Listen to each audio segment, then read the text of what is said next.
हीच मुची प्रार्थनान, हेच मुचे मागणी.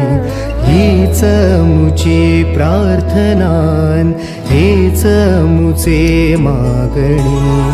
माणसाने माणसाशी माणसा समवागणे.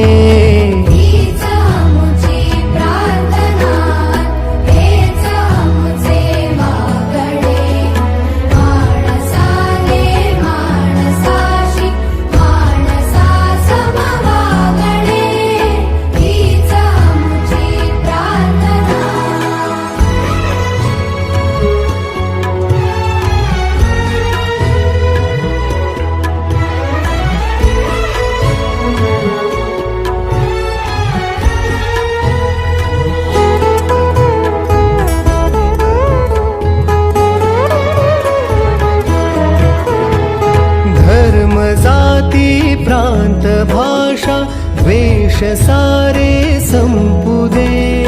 धर्म जाती प्रांत भाषा द्वेष सारे संपू दे. एक निष्ठा एक आशा एक रंगी रंगू दे.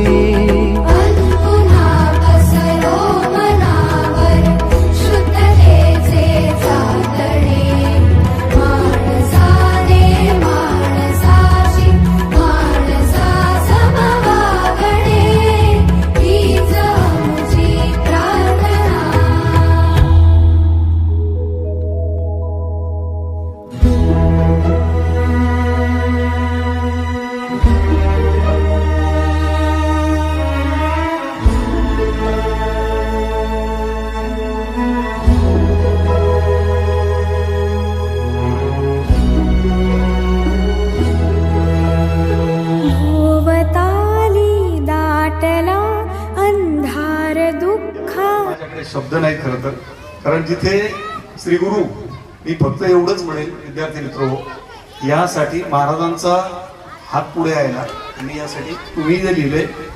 तत्पूर्वी मी असं म्हणतो की श्री गुरु सारिका असता पाठीला का इतरांची लेखा पूर्ण करी. राजियाची कांता काय भीक मागे, मनाची अदोगे शुद्धी पावे. ज्ञानदेव म्हणे तरळो तरळो आता धरलो श्री गुरु कृपे. माऊली, मी शिकवलं नाही, आपल्या कृपेने सेवा करण्याचं भाग्य लाभलं. विद्यार्थ्यांच्या रूपानेच मला तुमचं दर्शन घडलं. तुमचा आशीर्वाद हाच माझा सर्वात मोठा पुरस्कार, सर्वात मोठा पुरस्कार. आणि इथे माझे सगळे खेळवाशी भेटले. तुमचं दर्शन आणि या माझ्या माजी विद्यार्थ्यांची ही प्रेमाची भेट, यापेक्षा जीवनामध्ये आता दुसरं काही नको. ह्याच श्री गुरूंचा आशीर्वाद शेवटपर्यंत. कारण मी अगदी स्मरून सांगतो महाराजांना की सकाळी उठल्यानंतर पहिल्यांदा डोळे उघडल्यानंतर जर मुखातून काय नाव येत असेल तर सद्गुरू मुक्तनाथ महाराज की जय. दिवसभरामध्ये मी कुठेही गाडीत बसलो, कार्यालयात प्रवेश करायला गेलो की ते आता माझ्या मुखात नाही, ते माझ्या अंतःकरणात आलेलं आहे. गुरूंची छाया, सद्गुरूंची कृपा आशीर्वाद माझ्या रक्तामध्ये ते मिसळलं आहे. त्याच्यामुळं आता हेच माझे जीवनाचे तारक करते आहे. रामकृष्ण.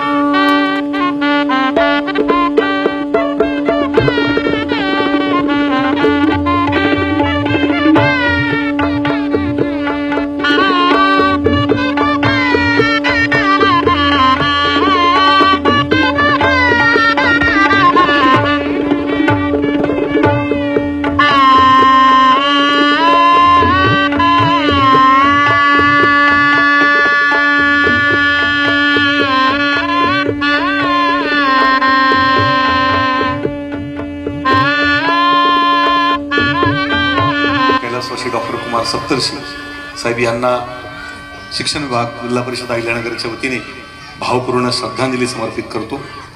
आणि या ठिकाणी आता सगळे वक्ते बोललेले आहेत. मी एवढंच असं म्हणेन की काही बोलायचे आहे पण बोलणार नाही.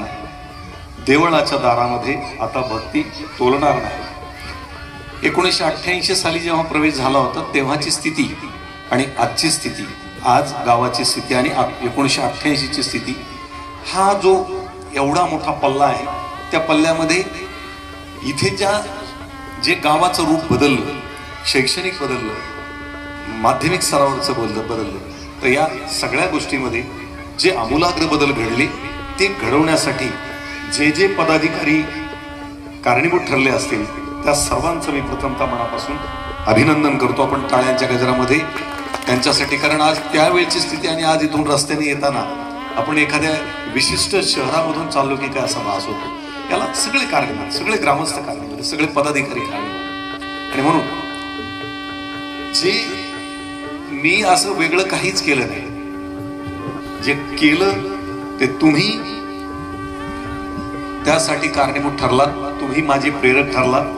आणि मला फक्त पुढे मला म्हणजे माझे सहकारी साहेब लगड सर आहेत, गांगडे साहेब आहेत, क्षीरसागर साहेब आहेत, ननवरे साहेब आहेत, सोनवणे साहेब आहेत, त्यानंतर बरीचशी मंडळी या ठिकाणी गुंडे साहेब आहेत. ही सगळी मंडळी आम्ही एक विशिष्ट ध्येय घेऊन काम करत गेलो. तुम्ही आम्हाला पाठबळ दिलं आणि ते काम करत गेलो.